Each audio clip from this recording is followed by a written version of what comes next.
Hey there, Maple Avenue. It's Mr. Martino here. And this week, what we're learning about is the Renaissance.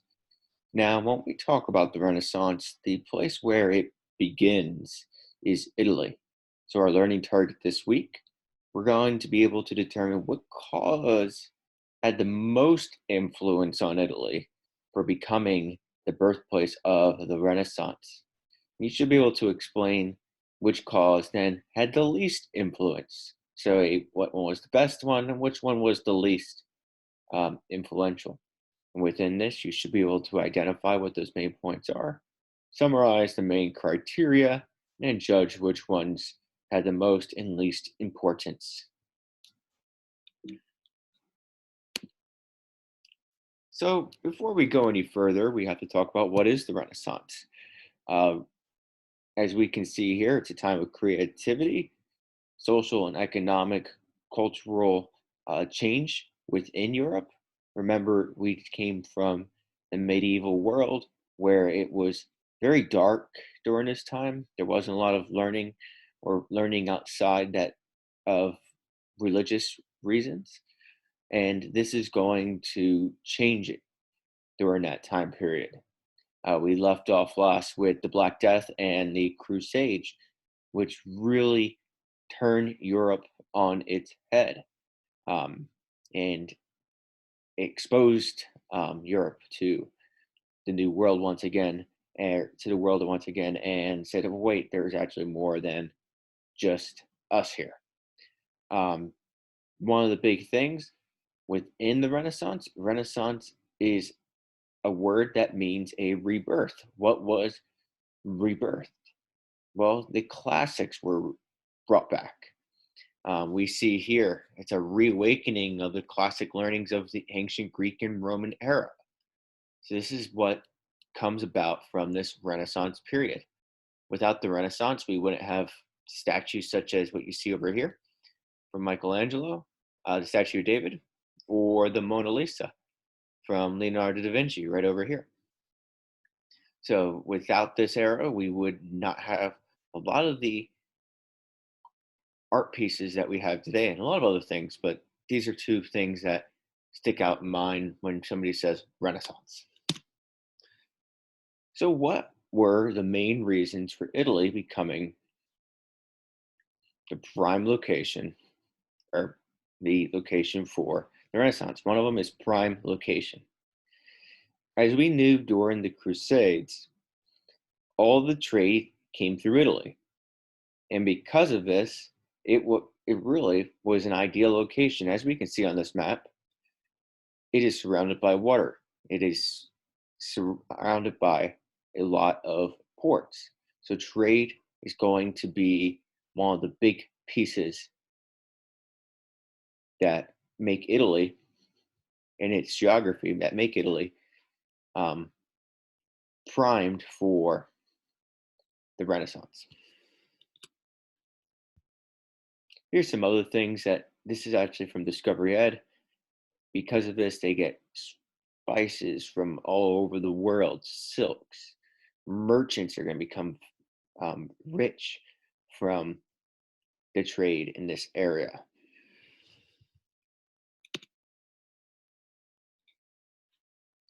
So, another reason why Italy is going to be ideal for the birthplace for the Renaissance is it was a refuge for scholars. A refuge is somebody who is seeking safety from an area that might be persecuting or an area of unrest.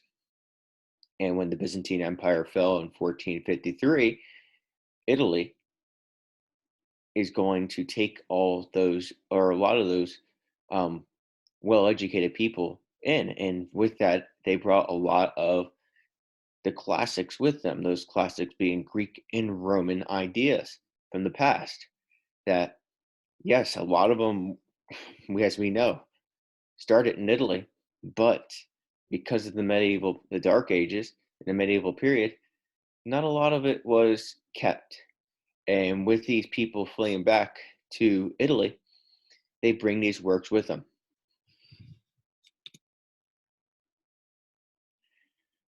So I want to go back here to this map, and it says a vacuum for leadership. Italy back then was not what we know it today. In fact, Italy was full of smaller, more independent states. Here we can see the Republic of Venice, the Duchy of Milan, Republic of Genoa, Republic of Florence, the Papal States, the Kingdom of Naples. Um, these are just some examples of how divided Italy was. So when I look at a vacuum for leadership, uh, Italy is not going to be united all in one. In fact, it's going to be split up. And because of this, uh, really the merchants are going to be able to gain power. And because there's not a, as we saw, there were some words like republic. A republic is a group or a council of leaders in charge. It's not just one or two kings. So the feudalism isn't as strong in Italy. So there's a lot more of a freer atmosphere for merchants in that to exchange things. And this comes back to that vacuum in leadership.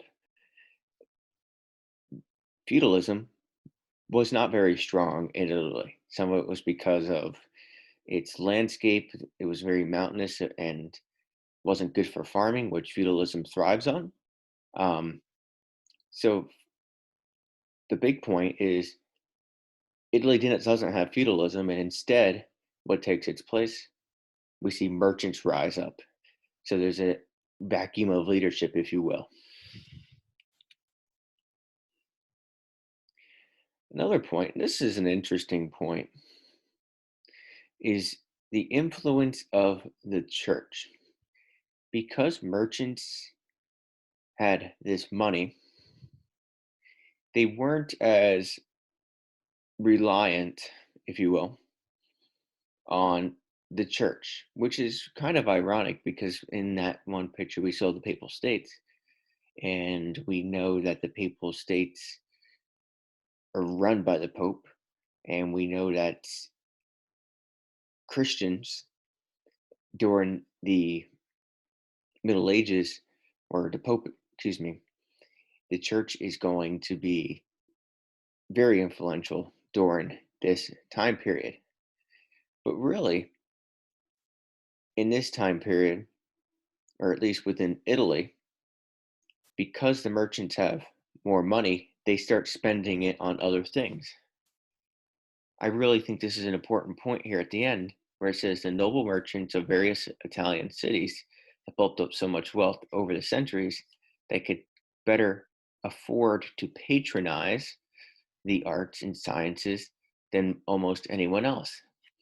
To patronize is to kind of support, is another word for support. They can spend money on art, they can spend money on sciences because they had more cash to do so. Now, I do want to take note the church wasn't against learning or the arts in general. This is actually a picture of the Sistine Chapel here, which was commissioned by the church. He commissioned a man by the name of Michelangelo, and he painted this chapel um, for the church.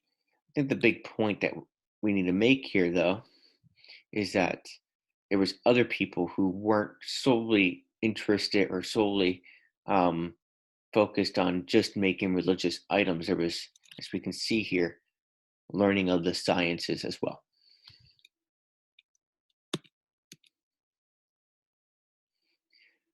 Another thing that comes out in Italy during this time is there's going to be an abundance of theories. Down the road, we're going to be looking at things like humanism or um, things of that sort, secularism. But here's the word humanism within this slide. But because of this, it's a more of a secular learning, kind of we saw in that last slide, there's learning outside of the church. It's going to be looking at leadership. We're going to come down to that and down the road. Um, they're not just looking at uh, church dogma or church rules. Instead, they're looking for other ideas. Now,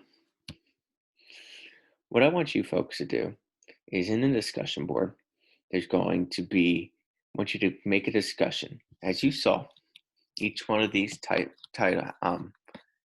had a title.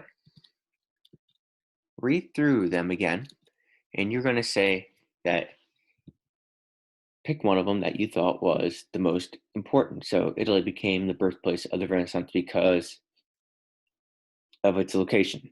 Without this, tell me why location was so important. Then I want you to pick one that says Italy could have still been the birthplace of the Renaissance even without this, because, and explain it. That's just a starter to get you guys rolling. If you guys want to word it slightly differently, please do so. But I do want you guys to stay away from the word I or first person accounts. Try to say your response, third person or third account here, because that's just more clear, more concise writing.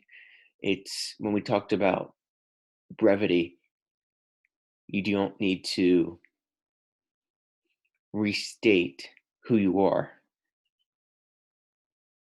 because you have your name stamped on it.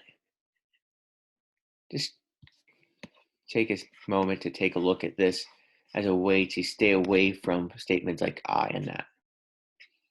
All right, I look forward to hearing what you guys put in, and I'll see you in the discussion board.